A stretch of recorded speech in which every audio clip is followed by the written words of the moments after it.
የቅድስት ማርያም ካቴድራል የሲድኒ ሊቀ ጳጳስ መቀመጫ የሆነ በአውስትራሊያ ከሚገኙ ቤተ ጸሎቶችም የመጀመሪያው ነው የሚገኝበት ቀደምት የካቶሊክ ቤተክርስቲያን ነው።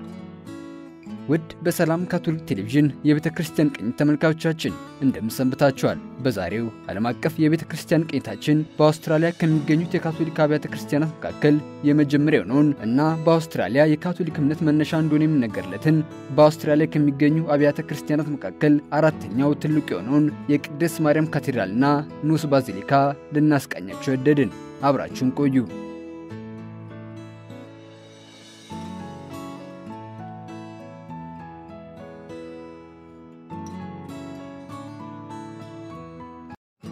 የአውስትራሊያ ሲድኒ ከተማ በእንግሊዙ ንጉስ ጆርጅ 3ኛ በፈረንጆቹ 1788 በርካታ እስረኞችን በመርከብ ተጭነው በመምጣት የተመሰረተች ናት።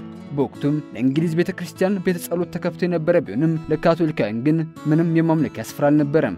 በዚህም አንድ የአየርላንድ ተወላጅ ካህን ኦሊን ቢመጡም እንዲመለሱ ተደርጓል። ከእርሳቸውም በኋላ በፈረንጆቹ 1820 አባ ኮኖሊና አባ ጆን ቴሪ የሚባሉ ካህናት ወደ አውስትራሊያ መጥተዋል። አባ ኮኖሊ ወደ ታስሚና ሲያቀኑ አባ ጆን ቴሪ ግን በሲድኒ ከተማ ቆይተዋል። አባ ጆን ቴሪ አውስትራሊያ በደረሱበት ቀን ላይ በብጽዕት ድንግል ማርያም ስም ታላቅ የሆነ ወርቃማ ድንጋይ ቤተክርስቲያን ሁለት ማማዎችን ከሲድኒ ከተማ በመውጣት መቆሙን በራእይ እንዳዩ ተናግረው ነበር። ይህ ራእይ ታዲያ ከ180 ዓመት በኋላ እውን ለመሆን በቅቷል። አባ ጆን ቴሪ በሲድኒ ምዕራባዊ ቦታ ላይ ለቤተክርስቲያን መስሪያ ቦታ ቢጠይቁም የተሰጣቸው ግን በስተ ምስራቅ በኩል ነበር። የቅድስት ማርያም ካቴድራል የመጀመሪያው መሰረተ ድንጋይም በፈረንጆቹ 1821 በወቅቱ አስተዳደር ማኳየር ተቀምጧል። የመጀመሪያውን ቤተክርስቲያን በጎቲክ የሥነ ሕንጻ ንድፍ በመስቀል ቅርጽ ቀለል ባለ መልኩ ያሳነጸው በአውስትራሊያ የካቶሊክ ማህበረሰቦች መስራች የሚባለው ጄምስ ዴምፕሴ ነው። የመጀመሪያው የአውስትራሊያ ሊቀ ጳጳስም በ1835 ተሰይሟል። የቅድስት ማርያም ካቴድራል በፈረንጆቹ 1851 በእንግሊዛዊ የሥነ ሕንጻ ባለሙያ አውግስተስ ዌልቢ ፑጊን ማሻሻያዎች ተደርገውለታል።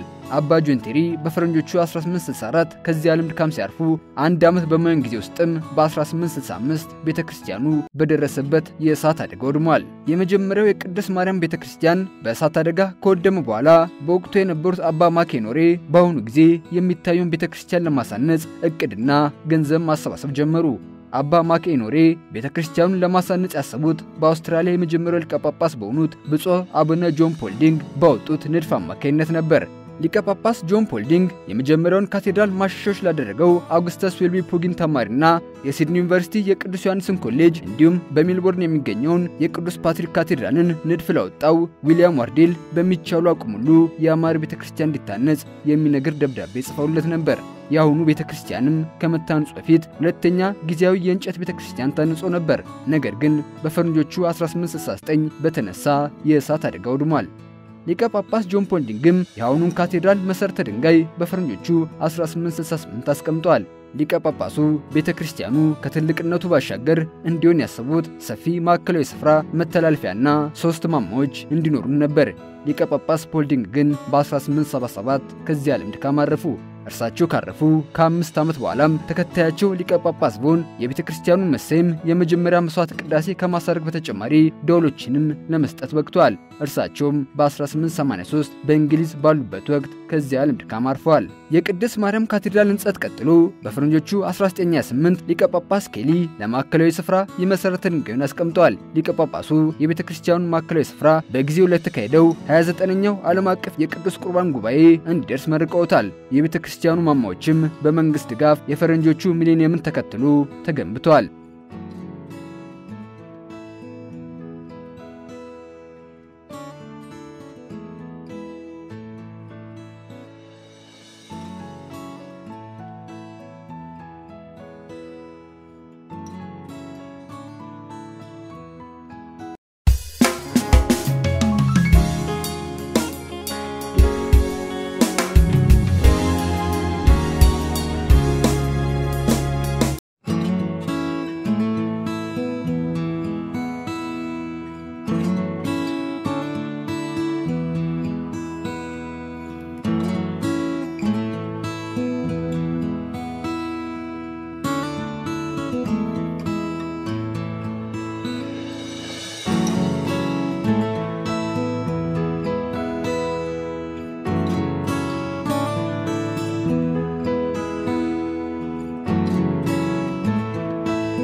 የቅድስት ማርያም ካቴድራል አቀማመጥ ከተለመደው የምስራቅ ምዕራብ በመለየት በሰሜን ደቡብ ነው። የካቴድራሉ ንድፍ ከእንግሊዛውያን አሰራር ጋር የሚመሳሰልና የጎቲክ ሪቫይቫል ስነ ህንፃ ንድፍ ነው።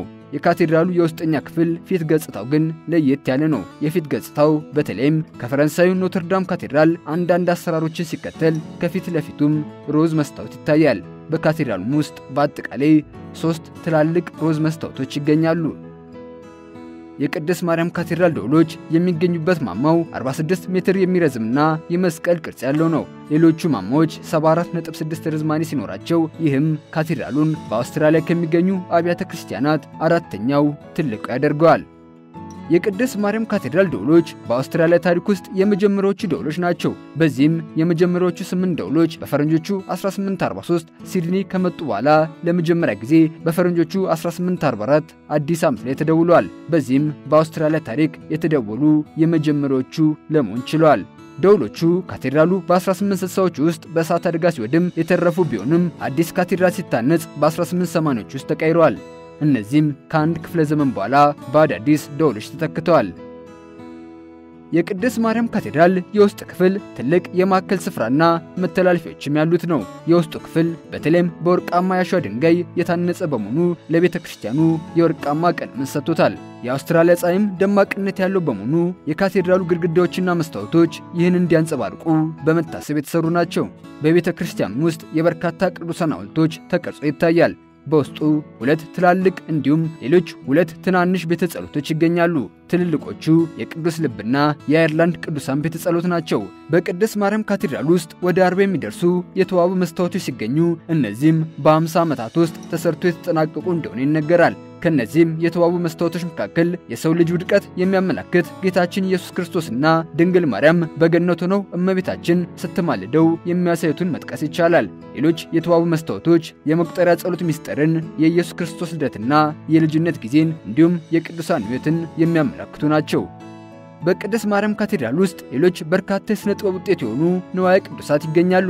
ከነዚህ መካከል በሁሉም የካቶሊክ አብያተ ክርስቲያናት የሚገኘው የመስቀል መንገድ በዚሁ ካቴድራል ውስጥ በሸራ ላይ ተስለው በፈረንጆቹ 1885 ተቀምጦ ይታያሉ። ከዚህም በተጨማሪ በቅድስት መንበር በቅዱስ ጴጥሮስ ባዚሊካ የሚገኘው የታዋቂው ሳሊና ቀራጭ ሚካኤል አንጅሎ ፒየታ የተሰኘው እመቤታችን ቅድስት ድንግል ማርያም የሞተው ልጇን ኢየሱስ ክርስቶስን ታቅፋ የምትታይበት ሐውልት አምሳያ እንዲሁ በዚሁ ካቴድራል ይገኛል። በቅድስት ማርያም ካቴድራል ውስጥ ከካቴድራሉ መጀመሪያ ጀምሮ የነበሩ ካህናት፣ ካርዲናልና ሊቀ ጳጳስ ዘላቂ ማረፊያ ይገኛል። በማረፊያው ውስጥ የካቴድራሉን ሕንጸት ያስጀምሩት አባ ጆን ቴሪን ጨምሮ 8 የአውስትራሊያ ሊቀ ጳጳሳት አርፈዋል። ዘላቂ ማረፊያው ለብቻው የተሰራ ቢሆንም አንዳንድ ማረፊያዎች ግን ወጥተው ለሕዝብ ክፍት ሆነው ይታያሉ። ከነዚህ መካከል በተለይም የማይታወቀው ወታደር ማረፊያ በዋናነት ይጠቀሳል።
የቅድስት ማርያም ካቴድራል በተለይም በአውስትራሊያ የካቶሊክ እምነት መምጣት ጋር የተገናኘ ታሪክ ያለው ነው። ካቴድራሉ የካቶሊክ ቤተክርስቲያን በአገሪቱ የመጀመሪያ የተሰጣት መሬት ላይ የታነጸ እንዲሁም በአገሪቱ ካሉ ጥንታዊ ካቶሊክ ካህናት ማረፊያ መካከል አንደኛው ተደርጎ የሚቀመጥ ነው። ከዚህም በተጨማሪ ዕውቅ የሥነ ሕንፃ ባለሙያዎች አሻራ ያረፈበትና የአውስትራሊያ አገረ ስብከቶች እናት የሚባል የሲድኒ አገረ ስብከት ሊቀ ጳጳሱ መቀመጫ ነው።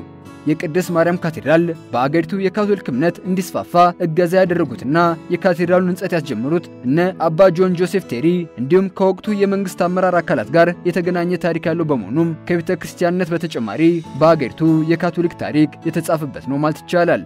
የቅድስት ማርያም ካቴድራል በታሪኩ ካያቸው መልካም አጋጣሚዎች መካከል በካቶሊክ ቤተክርስቲያን ርዕሰ ሊቃነ ጳጳሳት ፒዮስ 11ኛ የንዑስ ባዚሊካነት ማዕረግ ሲሰጠው በርዕሰ ሊቃነ ጳጳሳት ቤኔዲክቶስ 16ኛም በፈረንጆቹ 2008 ተጎብኝቷል። ቅዱስነታቸው በቅድስት ማርያም ካቴድራል የተገኙት በአውስትራሊያ ታሪክ የመጀመሪያ የዓለም ወጣቶች ቀን በዚሁ ካቴድራል መከበሩን ተከትሎ ነው።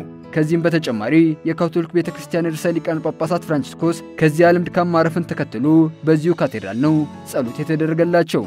የቅድስት ማርያም ካቴድራል በካቶሊክ ቤተክርስቲያን በፈረንጆቹ 1928 እና 1954 የነበረው ዓለም አቀፉ የቅዱስ ቁርባን ጉባኤ እንዲሁ የተካሄደበት ነው። ከዚህም በተጨማሪ በፈረንጆቹ 2024 በአውስትራሊያ አህጉር ከሚገኙ ጥንታዊ ቅርሶች መካከል ለመቀመጥ በቅቷል። ካቴድራሉ በአሁኑ ጊዜ እንደ ካቶሊክ ቤተክርስቲያንነት በከተማዋ ለሚገኙ ብሎም ለንግደት ለሚመጡ ምዕመናን መንፈሳዊ አገልግሎቱን የሚሰጥ ከመሆኑ ባሻገር ከሀገሪቱ መገኘት ጋር የሚቀራረብ ታሪክ ያለው ብሎም በሀገሪቱ የካቶሊክ ቤተክርስቲያን መነሻ በመሆኑ የጎብኚዎችም ዓይን የሚያርፍበት ነው።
ውድ በሰላም ካቶሊክ ቴሌቪዥን የቤተክርስቲያን ቅኝት ተመልካቾቻችን በዛሬው ዓለም አቀፍ ቅኝታችን በአውስትራሊያ ሀገርና አህጉር ከሚገኙ የካቶሊክ አብያተ ክርስቲያናት መካከል የመጀመሪያው ነው የሀገሪቱም ካቶሊክ ሀገረ ስብከቶች እናት የሚባሉና ለካቶሊክ እምነት መስፋፋት ከፍተኛ አስተዋጽኦ ያበረከተውን የቅድስት ማርያም ካቴድራልና ንዑስ ባዚሊካን ባያችሁት መልክ አስቃኘናችሁ። በቀጣይ በሌላ የቤተክርስቲያን ቅኝት ፕሮግራም እስከምንገናኝ ቸር ያቆየን እያልን በዚሁ ተሰናበትን።